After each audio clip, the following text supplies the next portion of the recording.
Everyone, welcome back to another lecture of class 11th chapter 2 और chapter का name है structure of atom.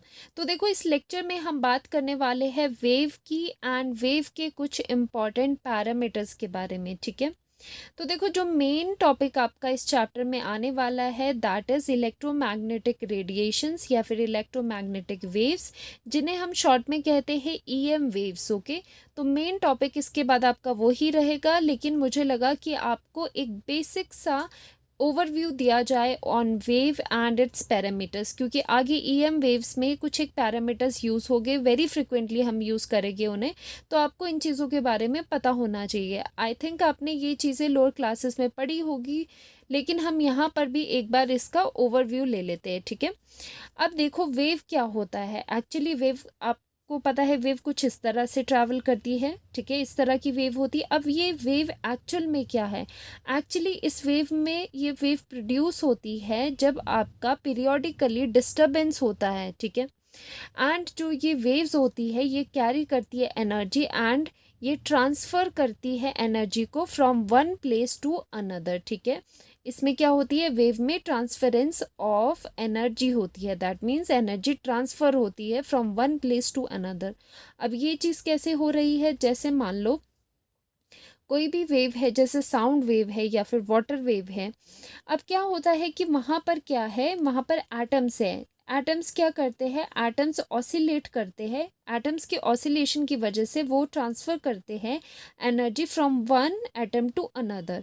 इस तरह से इन ऑसिलेशंस की वजह से क्या हो जाता है, जो एनर्जी है वो ट्रांसफ़र होती रहती है। ठीक है, और वो एक वेव का रूप ले लेती है, क्योंकि वहाँ पर क्या है, डिस्टर्बेंसेस हो रही है पीरियोडिकली। वहाँ पर क्या हो रही है, रेपिटेटिव वहाँ पर डिस्टर्बेंस हो रही है। उस वजह से एनर्जी ट्रांसफ़र होती है from one place to another, जिसकी वजह से एक वेव आपको दिखाई देती है। वैसे दिखाई तो नहीं देती, लेकिन वेव फॉर्म होती है। ओके, अब एक चीज़ यहाँ पर ध्यान देने वाली बात ये है कि कई वेव्स ऐसी होती है जिनको मीडियम की रिक्वायरमेंट होती है, जैसे साउंड वेव होगी एंड वाटर में जो आप वेव्स देखते हैं उसके लिए भी मीडियम की रिक्वायरमेंट होती है। ठीक है, ऑन अदर हैंड कई वेव्स ऐसी होती है, जैसे आगे हम पढ़ेंगे ईएम वेव्स है, इलेक्ट्रोमैग्नेटिक वेव्स है, जैसे लाइट वेव है, तो उनको एज सच किसी भी मीडियम की रिक्वायरमेंट नहीं होती टू ट्रैवल। ठीक है, वो वैक्यूम में भी ट्रैवल कर सकती है। ठीक है, तो ये इस तरह की बहुत सारी वेव्स होती है, लेकिन आगे हम आपके जो सिलेबस में है वो है ईएम वेव्स, इलेक्ट्रोमैग्नेटिक वेव्स, जिसे हम नेक्स्ट लेक्चर में कवर करने वाले। ओके,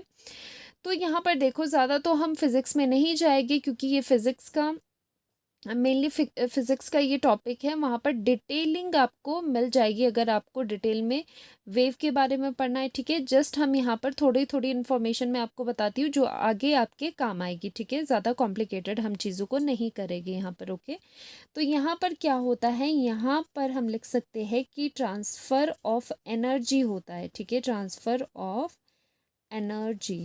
ओके, अब एक चीज़ देखो, इससे रिलेटेड जो भी वेव्स होती है, इससे रिलेटेड कुछ एक पैरामीटर्स होते हैं जिन्हें हम यूज़ करते हैं वेव को रिप्रेजेंट करने के लिए, क्योंकि इस तरह की तो बहुत सारी वेव्स होगी। ठीक है, तो हर एक वेव का क्या होगी, अपनी एक वेवलेंथ होगी, फ्रिक्वेंसी होगी, टाइम पीरियड होगा। वो चीज़ें आपको जानना ज़रूरी है, जो कि इन वेव्स की पहचान होती है, इनका आइडेंटिटी बोल सकते हो आपकी, इनकी आइडेंटिटी होती है कि ये वेव है with the wavelength this and ये वेव है विद द फ्रिक्वेंसी दिस। ठीक है, तो नेम्स की जगह इनके पैरामीटर्स चलते हैं, जैसे फ्रिक्वेंसी होगी, वेवलेंथ हो गया, वेव नंबर हो गया, तो वो चीज़ें जाननी यहाँ पर हमें ज़रूरी है। ठीक है, कुछ एक पैरामीटर्स हैं, वहाँ उन्हें अभी कर लेते हैं।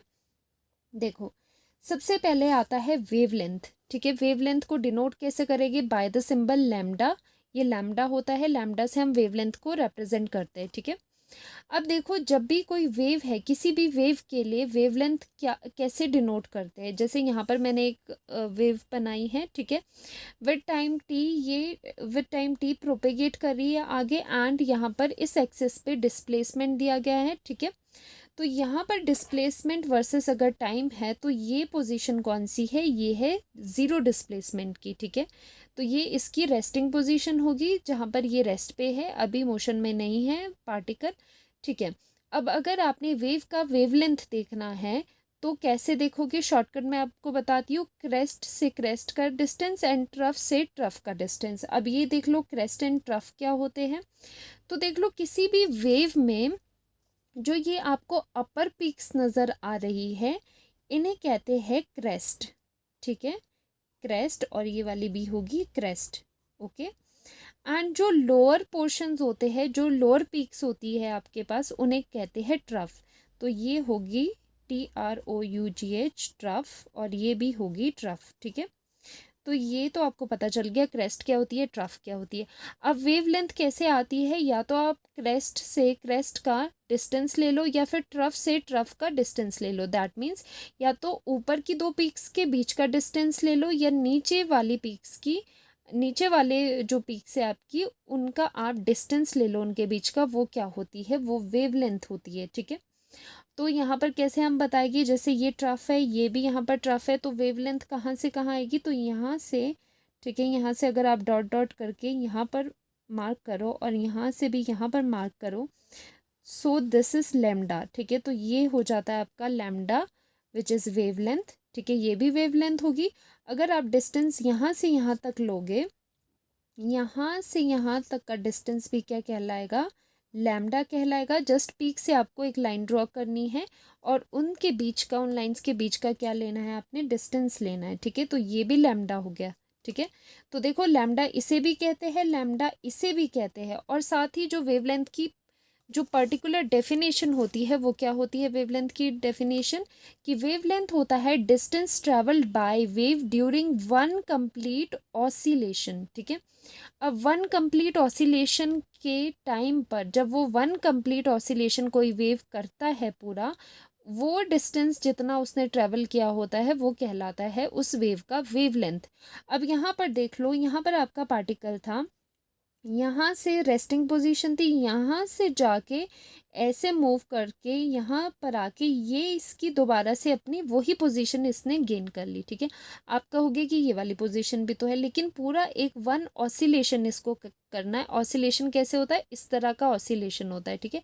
तो नीचे गया, ऊपर आया और यहाँ पर रहा, तो this to this is one complete oscillation. यहाँ से यहाँ तक को जो वेव ने ट्रैवल किया उसे हम कहेंगे वन कंप्लीट ऑसिलेशन है। और ये डिस्टेंस भी क्या कहलाता है, ये डिस्टेंस भी कहलाता है lambda, that is wavelength.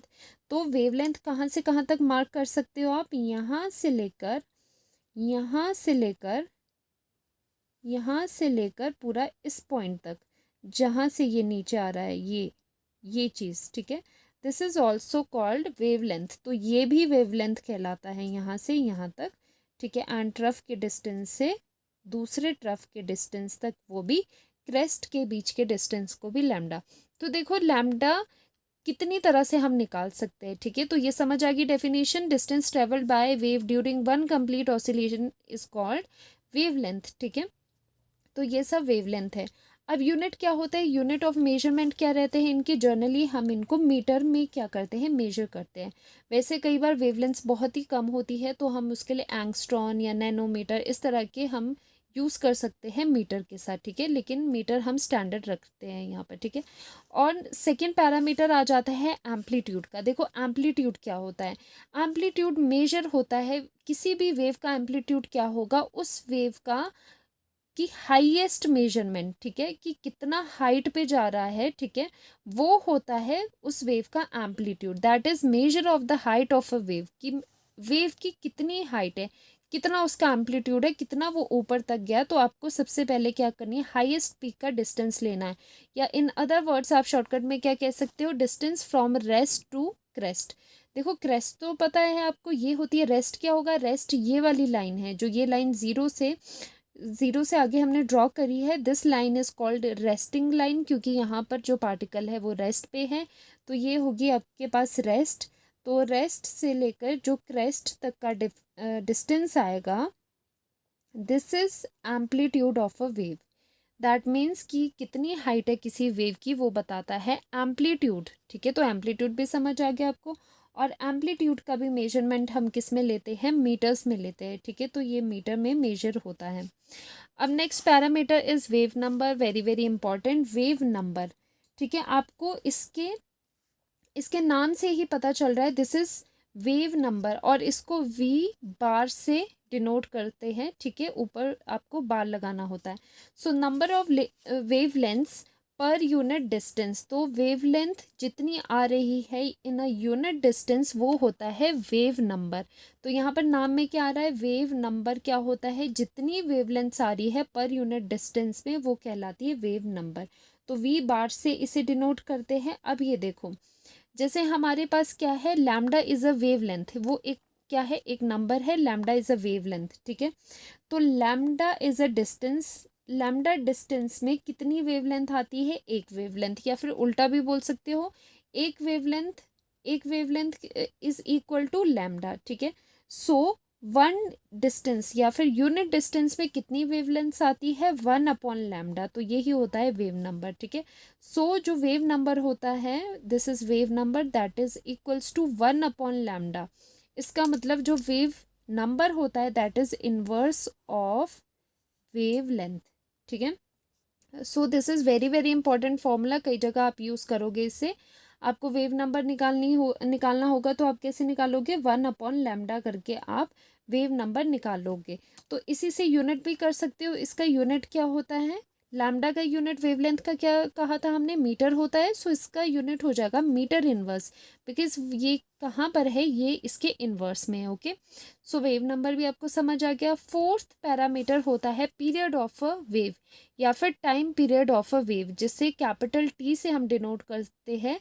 And आपको नाम से ही पता लग रहा होगा, this is the time taken to move through one complete oscillation, की एक वेव को एक पर्टिकुलर एक कंप्लीट ऑसिलेशन करने में कितना टाइम लगता है वो कहलाता है period of a wave.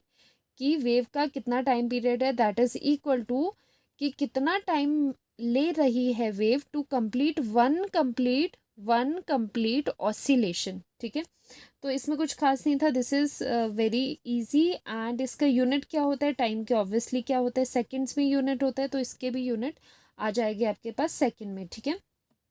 Last is frequency, जिसे आप न्यू से डिनोट करते हो। देखो ये क्या है, ये वी नहीं है, दिस इज न्यू।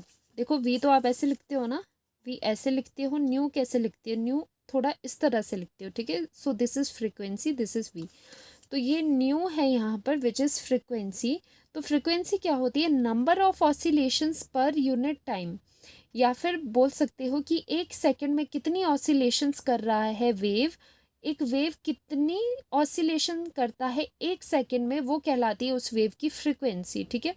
या फिर number of oscillations per unit time, ठीक है। तो फ्रीक्वेंसी इसे कहते हैं। एंड इसके अकॉर्डिंग जो आपका फॉर्मूला होता है which is very very very very important, that is frequency is equals to c by lambda. Very very important. Now c क्या है, speed of light, this is speed of light, ठीक है। सभी को पता है कितनी होती है speed of light. And lambda is equal to wavelength, ठीक है।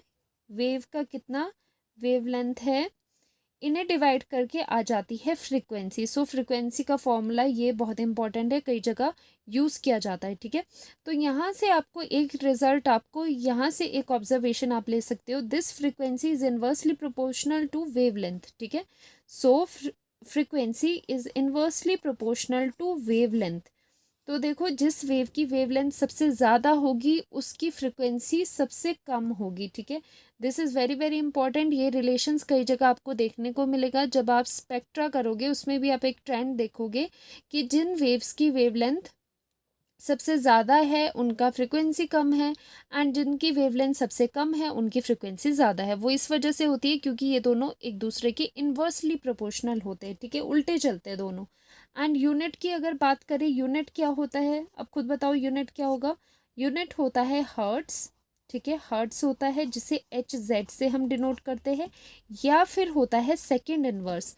अब देखो सेकेंड इनवर्स फ्रिक्वेंसी का यूनिट क्यों हुआ, क्योंकि ये है number of oscillations per unit time, कि कितनी ऑसिलेशंस हो रही है एक सेकंड में। तो ये पर सेकंड की बात है, क्योंकि नंबर का तो कोई यूनिट नहीं होता है, number of oscillations divided by पर यूनिट टाइम, तो ये आ जाता है सेकंड इनवर्स भी इसका यूनिट रहता है। कई बार क्या होता है क्वेश्चन में जो फ्रिक्वेंसी होती है वो हर्ट्स में दी होगी, कई बार आपके पास सेकंड इनवर्स में गिवन होगी, ठीक है। तो ये थे पैरामीटर्स वेव के। तो बिल्कुल ही जल्दी जल्दी हमने क्या किया, वेव के बारे में समझ लिया, बेसिक सी चीज़ें जो कि आगे हेल्पफुल रहेगी आपको। तो नेक्स्ट लेक्चर में हम क्या करने वाले हैं, नेक्स्ट लेक्चर से हम शुरू करेंगे ईएम रेडिएशंस या फिर इलेक्ट्रोमैग्नेटिक वेव्स। बहुत ही इजी वे में मैं आपको बताने वाली हूँ। वैसे ही इस टॉपिक को मैक्सिमम स्टूडेंट्स कंसीडर करते हैं वेरी टफ, क्योंकि बहुत ही ज़्यादा क्या हो जाता है उसमें, बहुत ही ज़्यादा कन्फ्यूजन रहता है कई चीज़ों में, ठीक है, बड़ी बड़ी चीज़ें लगती है, बड़े बड़े न्यूमेरिकल्स लगते हैं, लेकिन बहुत ही सिंपल वर्ड्स में, सिंपल वे में मैं आपको कराने वाली हूँ ईएम वेव्स, ठीक है।